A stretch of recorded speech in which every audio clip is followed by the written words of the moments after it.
Geopolitics News. Trump, Iran officially responded to our destruction of their nuclear facilities with the very weak response we expected, and responded very effectively. 14 missiles were fired, 13 were shot down and 1 was fired past because it flew in an innocuous direction. I am happy to report that no Americans were hurt and virtually no damage was done. Most importantly, they got rid of it all in their system and hopefully there will be no more hate. I want to thank Iran for the timely notification that ensured no one was killed or injured. Perhaps Iran can now bring peace and harmony to the region, and I will enthusiastically encourage Israel to do the same.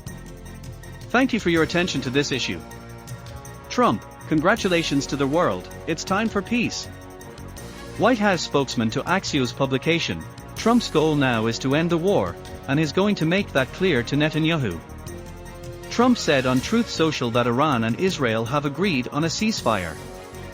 He said hostilities will stop from about 12 hours and after that the war will be considered over. Netanyahu, Israel has achieved its goals in Iran. Israel will respond with force to ceasefire violations. Israel has officially declared a ceasefire. Trump, China can now continue to buy oil from Iran. Hopefully they will also continue to buy oil from the US in large quantities. Financial and stock market news. Spot premium to 3-month LME copper futures reached $345 per ton on Monday. This represents the highest value since 2021. Stocks on the exchange are also rapidly depleting. Experts don't rule out that there could be a big short squeeze in copper. Bloomberg. Uranium max for 8 months. Trump again calls on Powell to lower the rate. Too late. Jerome Powell, of the Fed, will be in Congress today in order to explain, among other things, why he is refusing to lower the rate. Europe has had 10 cuts, we have had 0. No inflation, great economy, we should be at least 2 to 3 points lower. Would save the USA $800 billion per year, plus. What a difference this would make. If things later change to the negative, increase the rate. I hope Congress really works this very dumb, hard-headed person over. We will be paying for his incompetence for many years to come. The board should activate. Make America great again. 70% of global central bankers surveyed do not want to invest in the dollar due to the US political environment, vs. 31% in 2024. 32% of respondents plan to increase gold investments over the next 12 to 24 months, the highest proportion in at least 5 years. 16% of central bank respondents plan to increase investments in euros over the next 12 to 24 months, vs. 7% in 2024. OMFIF survey. Novo Nordisk launches sales of its obesity drug Wegovy in India. Major US banks worried about becoming Trump's next target. Texas and Oklahoma have already banned some banks from government contracts, saying they discriminate against the weapons and fuel industries, Wall Street Journal. Amazon to invest $40 billion in Britain over the next 3 years. China boosts coal exports and cuts imports due to market glut, Bloomberg. Canada, consumer inflation CPI, May, MOM plus 0.6%.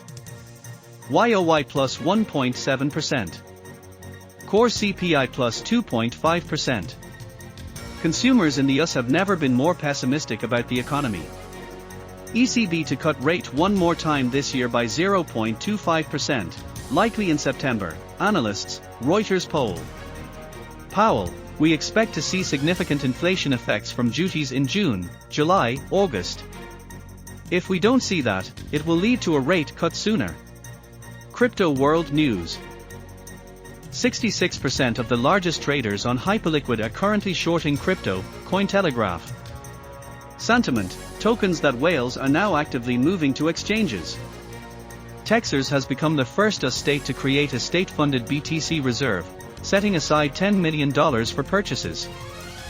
Asian MicroStrategy company Metaplanet has set aside $5 billion for its US subsidiary to buy BTC. The company plans to accumulate 210,000 BTC on its balance sheet by the end of 2027.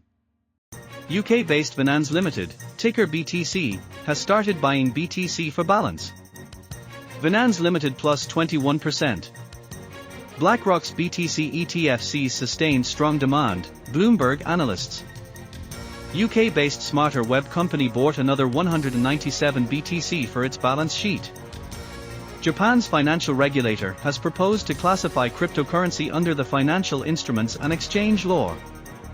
This is a major shift that could legalize crypto ETFs in the country and replace the current 55% progressive tax with a flat rate of 20% on cryptocurrency gains. June 27, Bloom listing. Chinese company Nano Labs starts buying BNB for the balance sheet.